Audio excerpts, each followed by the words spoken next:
Please rise for the Pledge of Allegiance.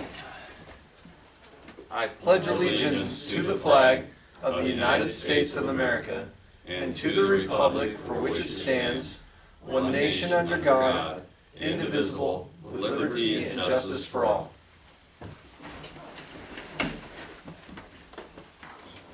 This is an open meeting of the Seward, Nebraska governing body. The city of Seward abides by the Nebraska Open Meetings Act in conducting business. A copy of the Nebraska Open Meetings Act is displayed on the north wall of this meeting room facility as required. Disclosure of meeting recording process is posted in the meeting room. A participant sign-in sheet is available for use by any citizen addressing the council. Presenters shall approach the podium, state their name and address for the clerk's record, and are asked to limit remarks to 5 minutes. All remarks shall be directed to the mayor, who shall determine by whom any appropriate response shall be made. The city of Seward reserves the right to adjust the order of items on this agenda if necessary, and may elect to take action on any of the items listed. Please call the roll. Beck. Here. Colterman. Here. Streisand. Here. Camperth. Here. Singleton. Here. Hendricks. Present. Wilkin. Here. All right, first item this evening is the draft minutes of September 21st, 2021. Move to approve. Second. We have a motion and a second. Is there any further discussion? Seeing none, please register your votes. Please display the votes. Voting in favor are Wilkin, Beck, Camperth, Colterman, Singleton, Streisand, Hendricks. 7-0. The next item is the claims and payables reports of the consent agenda. Move to approve. Second. Motion and a second. Is there any further discussion? Seeing none, please register your votes. Please display the votes. Voting in favor are Wilkin, Beck, Camperth, Colterman, Singleton, Streisand, Hendricks. 7-0. Next, we have our public hearing at 7 p.m. Presentation and discussion of functioning and progress of the Seward Economic Development Plan. Greg. Yes, the CARC, as you know, and some of you don't know, is the required body to oversee the LB 840 program, which we have the LB 840 committee. So we have technically 2 appointed bodies that oversee LB 840.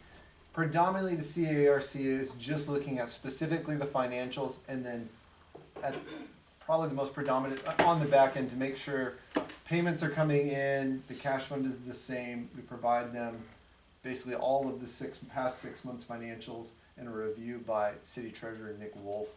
And so they met back in August. We're required every 6 months to have a public hearing so that we can give you this report to say that they met and reviewed everything and found everything to be in proper order in regards to LB 840. So that's what we're doing to meet our statutory requirements. I can answer any questions you have about their oversight of LB 840. The other one is we've had some reserve ones in there, and so as you note, we gave our second payment to SFD Opco Pet Source, and then we also provided assistance to the Seward County Rural Workforce Housing Fund. So those are the ones that went out the door. We have one more that's still waiting to close, and then I think that one's $50,000. So not a lot of activity. And then everyone is up. All payments are up to date on all current loans. Who makes the board of the CRC? Who makes? It's appointed by the mayor. Who's on it? Is that what you're asking? Oh. Yeah, who's on it? Oh, I knew you'd ask this. Stand over Miller. Yeah, Stan Overmere. All right, now I got it. Justin Hartman, Wade Miller. I write them all out so I know who I have on here. Stand over Miller. Stan Overmere. Who are we missing? Is it Kurt? Kurt Sherman? Kurt Sherman. Sorry. And then we just appointed Matt Dominy, but he did not meet with this group. So Greg Walls was on there, and then when his term ended, he didn't want to re-up. So that's the group. Any other questions or comments for Greg? It is a public hearing, so I'll open up the public hearing to public comment. If anyone from the public wishes to comment on this item, please do so at this time. Seeing no one from the public wishing to comment, I will close the public comment portion of the public hearing and return to the council for any further questions or comments. Craig, when do we have to start the process of getting ready to put this back on the ballot? It's 2024. Yep. We've got another ways out yet. You'll want to be ahead of it though.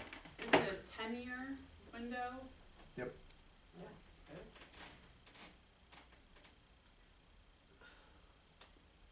Is there any action required on this, Greg? If we could move to accept the report, would be in order. I'll move to accept the report. I'll second. We have a motion and a second, any further discussion? We're all excited about the report, yay! Seeing none, please register your votes, please display the votes. Voting in favor are Wilken, Beck, Camperth, Copeland, Singleton, Streisand, Hendrick, 7-0. Under administrative items, our first item is discussion to eliminate Seward with downtown lights to stay lit year round. We have Greg Nelson here this evening, I read that. to, discuss this item. Greg, did you wanna start us off? Yeah, you bet. State your name and your address for the record, please. Greg Nelson, 209 Locust Seward. We started, what kind of started out as a petition, that we just named Illuminate Seward, and the idea was, several of us, we talked to Jonathan a lot, few meetings with Greg and several others, trying to figure out a good way to revitalize downtown, get a little more energy downtown, make it a little more attractive for some entrepreneurs to hopefully open a few more places down here. Basically keep some lights on and get a little energy flowing that way. One of the things that's kind of a constant when you hear about downtown redevelopments and revitalizations is the phrase, get the lights on. That can mean lights in storefronts, restaurant lights that are on after dark, or just ambient lighting of any kind. And we started to think about the white lights that are around the tops of all the buildings downtown. Question came up, why do we turn those off in the middle of January? Downtown looks like a picture postcard, a Hallmark card. When those are on, it's beautiful and it's a great way to showcase downtown in the evening. So the thought came about, well, let's keep them on all year. That's where Illuminate Seward was born, and just in Squire Wards and Route 6, we kind of started asking people what they thought about it. Started to collect some signatures just to show support, and my thought was that we'd come I'd come and stand here and beg and plead and try and get the lights turned on. Well, talking to Jonathan and several others, we found out that the lights are privately owned, and in a lot of cases, nobody even knows who owns them anymore. The building ownership has changed since they were put up, tenants have changed. The chamber actually pays the electric bill when they're on, so the city's portion of it has pretty much been relegated to some maintenance when they're doing other maintenance issues, or maybe after a storm if something blows down, what have you. The word we got was the lights are basically disintegrating. A lot of them are up to 25 years old, and they were never meant to last that long. So the idea kind of morphed and changed, and Jonathan went to the board of the chamber. The board liked the idea, and the chamber voted to not only put the power bill to keep the lights on year round, but to help mount a capital campaign to replace them and update them with new LEDs, which will be a lot more efficient. We'll have a lot more options as far as lights and what have you. Since it's all private, there really isn't too much that I have to say tonight, other than just trying to keep everybody in the loop, because I think it's a great first step to start to showcase downtown. The next step is there's a lot of talk and a little bit of action getting started to kind of bring the alleys. We effectively have alleys that ring around downtown, and if we can clean those up, make them into comfortable pedestrian spaces in the evenings. The new lighting, the bids are coming in, but we're gonna have bids included that would light the alleys as well as just the street frontage of all the buildings. If we can talk to building owners, I think we can get some things cleaned up, some maintenance done, and then start to look at murals painted on the buildings, possibly benches. That'll depend a little bit on traffic. Enclosures for dumpsters, things that'll just make it more attractive for people to walk downtown and use the alleys to access downtown, kind of not have to walk up and down the highway that way. So that's kind of where the project is heading, where the ideas are heading. we ended up, before we kind of figured everything out, we had right around 1,300 signatures on the petition of all the people that I personally talked to, and that was probably the majority of them. I had 3 people that voiced objections.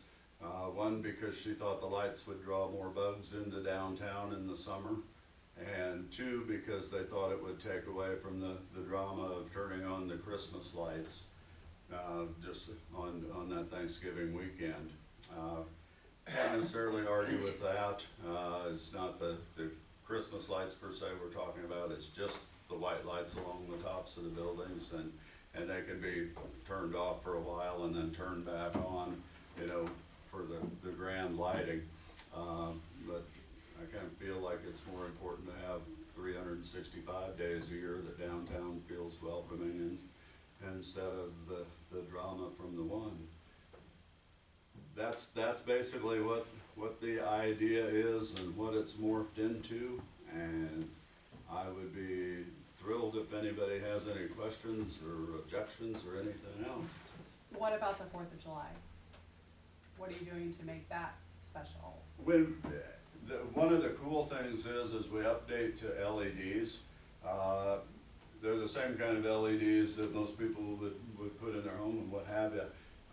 Whoever's in control of the lights at that time can turn them red, white, and blue, have them flash and kind of, you know, blink so that it looks like they're cascading down the parade route, things like that. You know, there's almost no limit to what they can do with those lights. I'm not the tech guy that can fill in all those blanks, but that's exactly the kind of thing we talked about was the 4th of July. You know, the red, white, and blue would be cool, or sections could be red, sections could be blue, some could be white. Just anything anybody wants is a possibility. I think the concern is just it takes away from the specialness of the holiday, both holidays, if you have them all year round. That was the objections from the 2 people that I was mentioning, and they specifically mentioned Christmas, you know, and the lighting of the Christmas lights. But just my experience, you know, these multiple pages of signatures. We had 1,300 in favor and 2 that were worried about you know, the drama of the Christmas lighting, and like I say, I mean, our proposal, our idea was to turn them on at dusk, which of course that time varies throughout the year, but just run them till basically midnight or 1 o'clock. Probably 1 o'clock when the bars close and people are wandering home and what have you. I mean, there's a safety issue for pedestrians. It's a nice soft light downtown, but it's a lot more light, so. Well, what about the people that live down there? I mean, the lights into their windows, I'm just curious. I used to live there, so. And I'm one of them that does. Well, until our house is done, we're actually living in the loft next to roof. And I can tell you, I would be thrilled to only have the lights to deal with, living on Highway 15. If we could get the trucks to quiet down a notch or 2, I don't think the lights are going to be much of an issue. The way the place we're in is laid out, it's not an issue at all.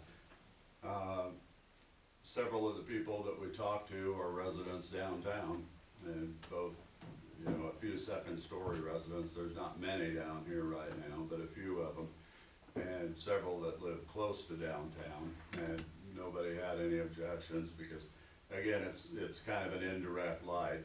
It's not like a spotlight or a street light or anything. It's just a soft glow kind of throughout the downtown, the way it actually works out. Greg, how much for putting all lights, including the alleys? Do you have an estimate or an idea? Yes. Jonathan Jenkins, Seward County Chamber and Development Partnership. We have the initial quote for the lights themselves, but not installation yet. Although we're trying to get creative in some potential partnerships that we have, we clearly will have to have a licensed electrician that kind of runs the project. We're talking actually with Southeast Community College right now about potentially having it be sort of a class project, and we've gotten really positive feedback for a potential partnership on that. So we're excited about that potential collaboration. So So going forward, will the lights be owned by the chamber as opposed to by the individual businesses? Yeah, good question. I think we're gonna have to figure out how the capital campaign works. I mean, ultimately, we've been responsible for the light bill over as far back as I can find.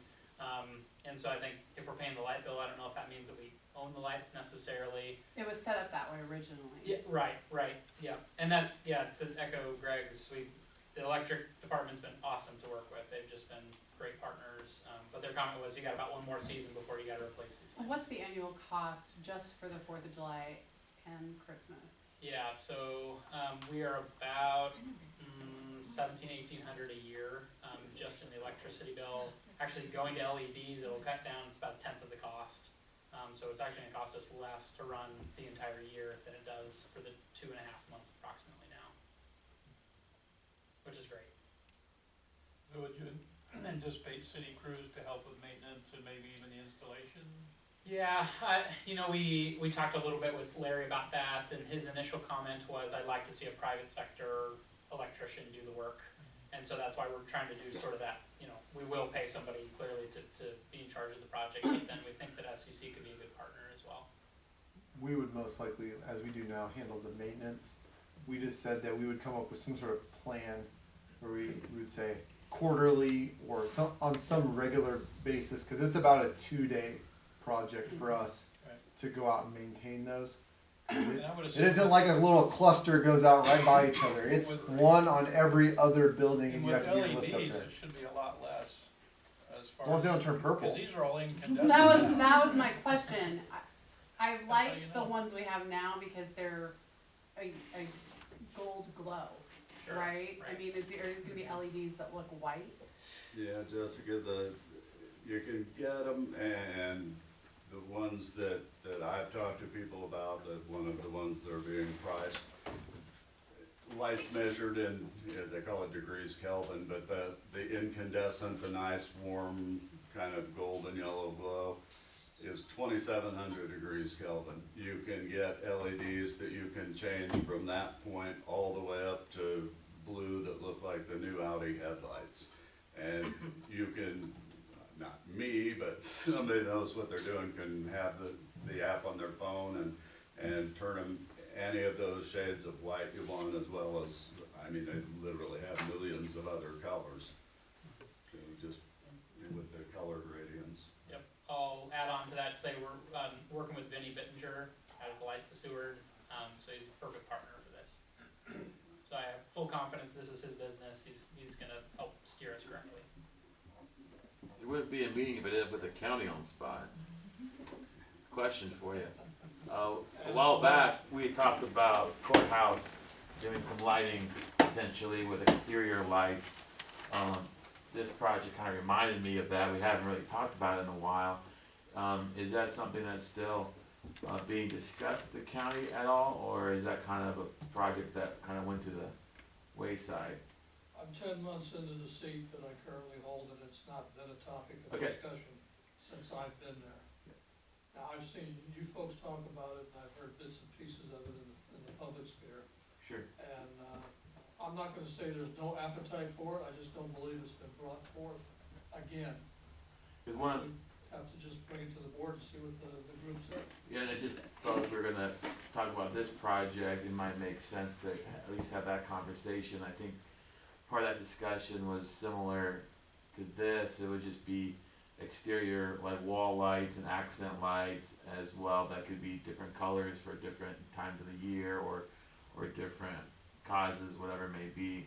I know Burl Weimer was someone that we had talked to specifically, because that's kind of his baby as far as those types of products. So I just kind of want to bring that up as maybe something to mention. If this goes forward, it might be a good side conversation to see if that's a possibility. Jonathan visits with us regularly, maybe I'll get with Jonathan at some Okay. point, we'll put together a little something and get an agenda, item, and Jonathan can come in and pitch it to the board, and, we'll see what the outcome is.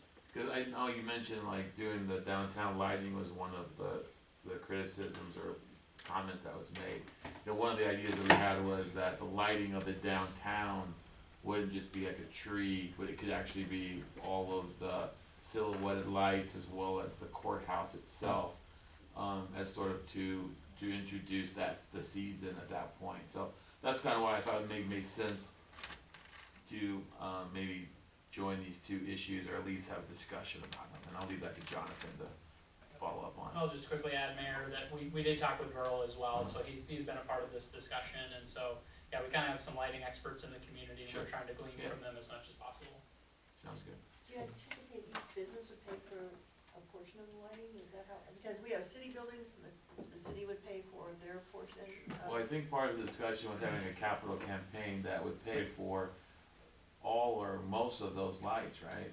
Is that the Yeah. intent? Yeah, I think, my hope is that it is kind of all hands on deck for a capital campaign. If you remember, we did the, tree. yep, we did the garlands, we called it Adopt a Post. We were actually able to raise over 15,000 in 10 days. And so, you know, to me, I have some confidence that the community will step up and help support something like this. You know, I think it would be helpful to have building business owners help contribute as well. But, you know, we have a very generous community. The risk you run if you do it individually is, what if you have a holdout? You're gonna have to, Right. you're not gonna have gaps, so you're not gonna pay for it anyway. So you might as well just do it as one big capital campaign, and that way you don't have that issue to deal with potentially. Yeah, I think it's important, you know, the goal of this, or one of the goals financially, is that, you know, no taxpayer dollars will be harmed by this project. You know, and be privately funded and brought together by building owners and chamber members and tenants and whoever else, you know, we get signed up to contribute. I trust moving forward, we'll just get updates from Jonathan as far as how that capital project's going along. If there's anything else you need from the city, let us know. At this time, I don't hear a specific ask, other than once you're done, we will help maintain it, if that's the case, right? Is that fair? Yeah, and I mean, theoretically, Josh, with new LEDs up, the maintenance should be considerably lower than what it is now. Right. If anything, I would think it dropped to almost zero for quite a few years, unless there's a big storm or something. Right. Okay. Sounds good. Any other questions or comments from the council? If not, but thank you, Greg, for You bet. presenting this Thank you. evening. Thank you. It's a lot of good information. Thanks, guys. With that, we move on to the next item. This is creation of Burnside Assistant position. Greg? Yeah, Street Superintendent Bob Myers came to me about a week ago or so and inquired about shrinking the hours down, or the potential of shrinking the hours down, the availability of the burn site, specifically on the weekends and Saturday mornings when it's open. The problem we have with the burn site, amongst the volume and the compost and everything else that catches fire, is it seems like the people that come there really want to come at two very distinct times. Right at 8 o'clock, because they were busy bees on Friday or early in the morning and got everything ready, and they come and they are like there when you open the gate, and then everybody else that's working all Saturday morning long and works right up until about 11:30, and then they're like, throw it all in the truck, let's go. And so they're like, yeah, if we could shrink the hours, and I'm like, it's probably not gonna work out, and we're gonna get some blowback on that. And I said, what was the concern that's precipitating this?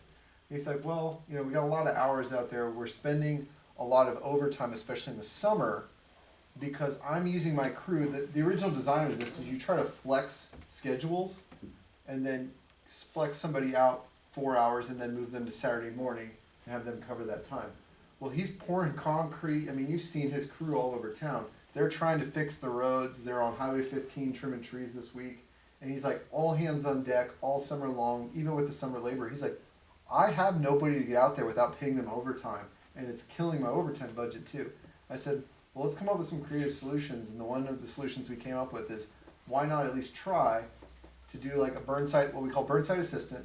And this is somebody that literally all they have to do is stand out there, unlock the burn site on Saturday mornings. They check loads when they come in, assist people and answer questions, and then take down make and model and vehicle license number for whoever dumps, just in case there was an illegal one. But if they're checking the load, shouldn't be a big issue. But we also want to know volume and who's coming in. Are we getting a bunch of out of town people, county people, stuff like that? And so I said, we could probably pay somebody with no benefits or anything attached, a relatively modest amount to just kind of stand out there, and you probably can have high school up because they're not lifting anything, they're not doing anything. I mean, other than being able to unlock and lock something, and one of the major requirements is you have a cell phone. So if you did have an issue, you could call somebody, or if there was, God forsake, a fire or anything else, you could call in and get it taken care of. And so I said, we could pay way less than what we're paying on overtime to our street crew, and that would be huge for us and help you out on the overtime budget. And so he went back, worked with Derek to generate this job description. I also had him talk to his crew, because you know, when they have all this overtime, sometimes you might think labor is like, hey, you're taking away opportunities for us to make money, we know what we're doing. And they were like, no, we're totally good with this. You could create that person. So this is what we've come up with. It still gives the availability of the burn site on a heavily used time, on the weekends and the summers, when people are dropping off a lot of stuff. But it will significantly reduce the hit it will take as long as we can recruit one or two. And we can have multiple. I mean, you can have as many as he wants, because there's no added cost, just some paperwork between Derek and Nick to make sure they're in the payroll system. So that's kind of where we at. Is it just Saturdays and it's every Saturday of It's kind of every Saturday in the summer months, you know, kind of when you're doing grass clippings and Spring, trimming trees. spring through fall. And then it's once a month, I believe, after that in the winter. So, but again, it's just Bob's crew that's the busy season for them too. And so there's no break, there's no time to flex. It's when everybody wants to use vacation. And so it's just piling on top of piling. And so I said, we need to come up with a different solution. And so this is what we came up with. Because it's not a terribly intensive job. It'd be a great retiree job. If somebody's just like, hey, I just like to get up early on a Saturday and, you know, collect a few dollars and help the city out. This is a perfect opportunity for them too. So. When is your recycling center open? Same type of gig every Yes, Saturday? on the Saturdays though, usually it's manned by volunteer groups. Okay. So, and then we have variable hours throughout the week. I'm sure we're gonna come back and talk about recycling at some point here soon. I just didn't know if we could utilize somebody that we kind of already have within our payroll to be able to. I still think it'd be cheaper. I Flex. think we could pay less than we do. The recycling center, due to the nature of operating machinery in there, so Jackie has to be able to use a baler, and the various different machines down there. That's a little bit more technical. There's essentially no technical element to this. We don't want them helping people get loads out. They don't need to put themselves in harm's way. They just need to take down the relevant information, identify if there is an ineligible load, and then call if there's an emergency or something were to happen. So, Whose budget does this? street. It'll come out of the same budget, Okay. street. So that's where we pull it now. So. Good idea. I would recommend it and see where you go with it. We need a motion to move it forward. Motion to accept the job description, and then we're gonna go back and look at the pay scale. We just wanna, with the current labor situation, we don't wanna shortchange ourselves, but we also don't wanna overpay for something that's relatively simple. So we're gonna try and find balance that, and so we'll bring you back a pay ordinance. But if you didn't wanna do it, we didn't wanna mess with the pay ordinance at this time. Good idea. I'd make the motion to move forward with the Burnside Assistant position. I'll second. A motion and a second, is there any further discussion? Seeing none, please cast your votes. Please display the votes. Voting in favor are Wilken, Beck, Camperth, Coulterman, Singleton, Streisand, Hendricks, 7-0. Alright, item number 3, organizational chart realignment. We were working through preparation for audit this year, and Derek noted in providing information to Nick that one of the things they ask of us for audit purposes is a copy of our organizational chart. When we pulled out the organizational chart, we realized in even the short time I've been here, we had changed so many titles and descriptions and who reported to who, it wasn't correct at all anymore. And so in looking at it, we believe it wasn't built as a hierarchy, is really to identify kind of the divisions and who generally reports to what manager, but it's not like a fine line, this person reports to this person, to this person, to this person. It was just to give an alignment and identify where everybody is, and probably for audit purposes, identifying who reports in where financially. So you can kind of track if we're having an issue in this realm, these are the people that would work within that area if we were in there auditing for that.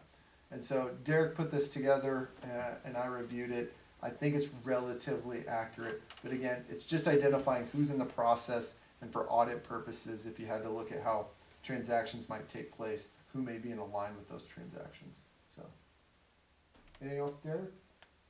Okay. Any questions or comments? It's great. Is it good? It is. A lot of boxes. It's perfect. This draft, you have council on it too. We got- They weren't Well there done. before. We were moving up, yeah. We are somebody. We also never showed, and most of you know this, that the mayor is technically in charge of the police department, police, by the yeah. way. So we made that connection too. We're like, oh, by the way, this is more accurate. So it's not perfect with this much stuff, this many positions, and the interlaps and overlaps. You can't. We'd have a diagram that'd be like 10 pages long if we tried to do it more accurately to some diagram systems. So, are you answering questions? Yeah. I move that we approve the organization chart realignment. Second. Motion and a second, is there any further discussion? Seeing none, please register your votes. Please spread the votes. Voting in favor are Wilkin, Beck, Camperth, Coulterman, Singleton, Streisand, Hendricks, 7-0. Item number 4, agreement for professional engineering with Short Elliott Hendrickson Incorporated, SEH, for preparation of plans and specifications, obtain permits and easements, and provide bid phase services for wastewater treatment plant improvement projects. Great. Yes, this was pursuant to our agreement to negotiate a agreement with SEH for the design and other elements of the proposed wastewater treatment plant that we proposed to you at the last meeting. Mike Oneby went back and worked with SEH to generate this documentation for the design. We forwarded it on to our city attorney for review. Tim, did you see my comment at the end to Kelly today? I did not see the most recent comment. Okay. Kelly only had one comment and I responded back to him and then he didn't respond back to me. And so, I don't think it's a deal breaker. Kelly's only comment was in regards to something that if we find that we need more coverage, it's in the general conditions, it's technically on the last page. It just notes that they have a limited level of liability, and that if you want additional liability, you have to pay for it. Essentially, we would have to add 1% to the cost to up the liability level. That was the only thing Kelly noted. So What's the amount they got? $500,000. I can't believe it, most of the contractors come in at $1 million. So you can go up to 5 million on this one. And so the question being, that was the one that Kelly had, and I just asked him what he thought was an appropriate level. And I just checked my phone again and I had nothing back from Kelly yet. So that was, What's this whole project cost? this whole project's gonna cost like 16 million plus, So that correct? kind of tells us something. The liability of, could be higher than 500,000 if they make an error. Or we have to do a change agreement for any reason. So the potential is we could go back and discuss this one. Mike, did you get a chance to look at that outfall contract? I did. So the outfall contract had the same clause. The construction cost for that project was around $340,000. And so the $500,000 of liability exceeded that particular, so it looks like a standard clause. There are other engineering contracts that we sign that the limit of liability is, does not exceed the design fee. That's pretty standard, so I've worked in the industry for over 20 years. And so in this case, that would be $1.3 million, roughly. The thought process there is you can't hold somebody liable for more than they stand to gain by the entire project. Essentially, they're giving away all that they've put into it free due to some error. Whether the courts actually, that I think Kelly made a point, whatever we write in this contract does not limit, you can't sign your rights away, and so even if we say we sign to, there's a limit to the liability of $500,000 or $1 million or $1.5 million or $5 million, it's actually tested in a court of law, and rather than this document that you sign. So a lot of times it's more of a agreement that we make. A lot of it, I think, is based on trust. We selected one, and if there were some major error, there would be some determination later on as to who was responsible and by how much and things. So I think it's an important issue. I think $500,000 is pretty low.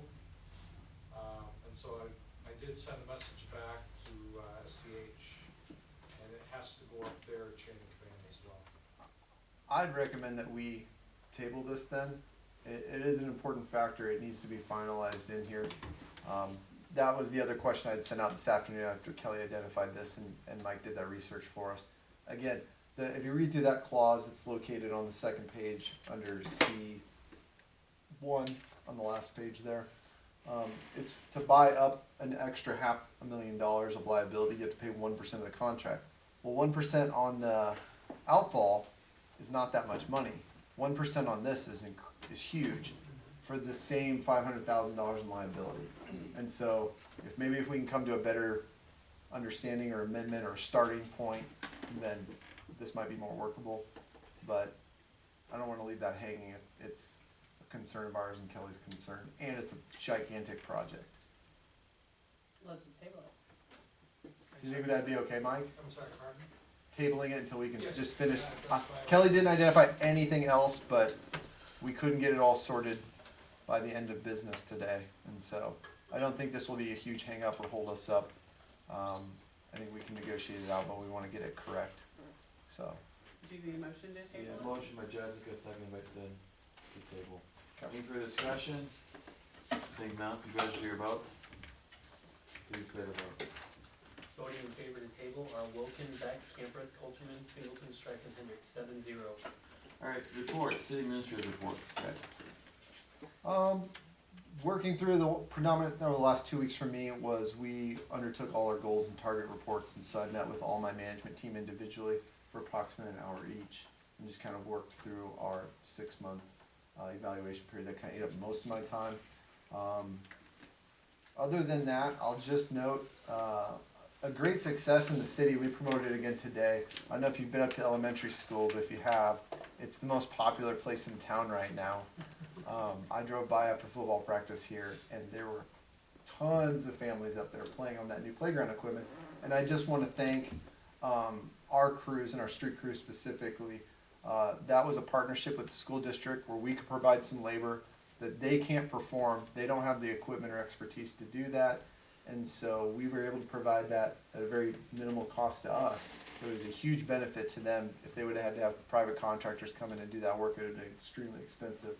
And so it's a great way to partner, and always looking for those kind of partnerships. I think that's a way that Seward benefits in its entirety, whether that's the school district, the city, or everyone. So that's a great shining example. It's a super fun play center. People having a lot of fun, great promotion. So kudos to the street crew for being able to help out on that. I can answer any other questions you have about the admin report. Move to accept the report. Motion and a second. Please register your votes. Please play the votes. Voting in favor are Wilken, Beck, Campereth, Coulterman, Singleton, Streisand, Hendrick, 7-0. All right, future requests for council agenda items or administrative action.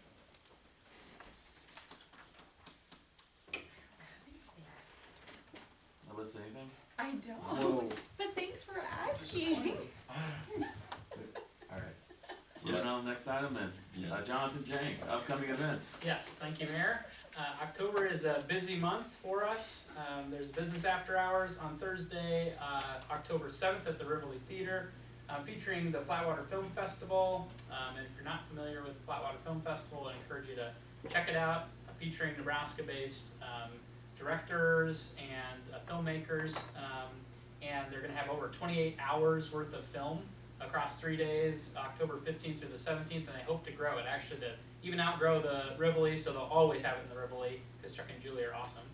But then they want to expand to other screens, so potentially the National Guard Museum or Concordia or other places. So they're excited to bring it here to the community and host it in perpetuity, but it's really, I think, helping kind of raise the level of arts and culture here in the community. So I encourage you to celebrate that upcoming and tell people about it. Our organization is hosting a professional development luncheon on Thursday, October 14th, focusing on workforce development issues. Many of our local employers are struggling to find enough qualified people to fill their available positions. The luncheon will help discuss some strategies to fill open jobs. On Friday, October 15th, Hughes Brothers is opening a museum on their campus. A great opportunity to learn more about Hughes Brothers as they celebrate their 100th anniversary this year, and this event is open to the public. Thursday, October 28th, business after hours at Zapka Purdue Funeral Home to celebrate McKenna and Nathan joining the family business. And of course, just want to put the plug in for the Saturday after Thanksgiving, November 27th, 11th annual Seward Christmas Festival, and that is always our kickoff to the holiday season, and we appreciate the City Council's support for that event, as you always do each year. So with that, that's all I have. Thanks, Mayor. All right, thank you, Jonathan. Jonathan, Yes. you send out calendar invites, You're saying for those events? just, is there a sign up place for certain events, for calendar invites? I was gonna say, we sure can, if that would be helpful. Usually I just say it here, and I can always remind you if you would like that. We'd be happy to do that. Yeah, no, I didn't know if that was a service that everybody could plug into. Sure. And we typically promote a lot of this stuff through the Blue River Buzz, so you're gonna see a lot of it come out I each get week that, as yeah, well. you So, bet. yeah, So- just let me know what I can do to be helpful. Okay, no, I don't wanna get any, sign up for too much. Sure. We'll get you there every He's day. volunteering for No, every no, event. no, I'm not. Yes, No, yes. I'm not, Put that on the record. Alyssa is, I'm not. No, I already do my fair share. All right, thank you, Jonathan. Next, we have a strategy session. John, do you have a motion? Yep, move the city council to go into closed session with the mayor, city administrator, city clerk, and city attorney for the protection of the public interest and to discuss real estate interest at the commercial rail campus development area and provide the city attorney with negotiation guidance for a period not to exceed 30 minutes. All right, we have a motion. Is there a second? I'll second. A motion and a second. Please register your votes. Please play the votes. Voting in favor are Wilken, Beck, Camper, Colton, Singleton, Streisand, Hendricks, 7-0. The council has voted to go into closed session for the protection of the public interest and to discuss real estate interests concerning the commercial rail campus development area and to provide the city attorney with negotiating guidance. We are in closed session. Thank you, everyone. Bye. Thank you.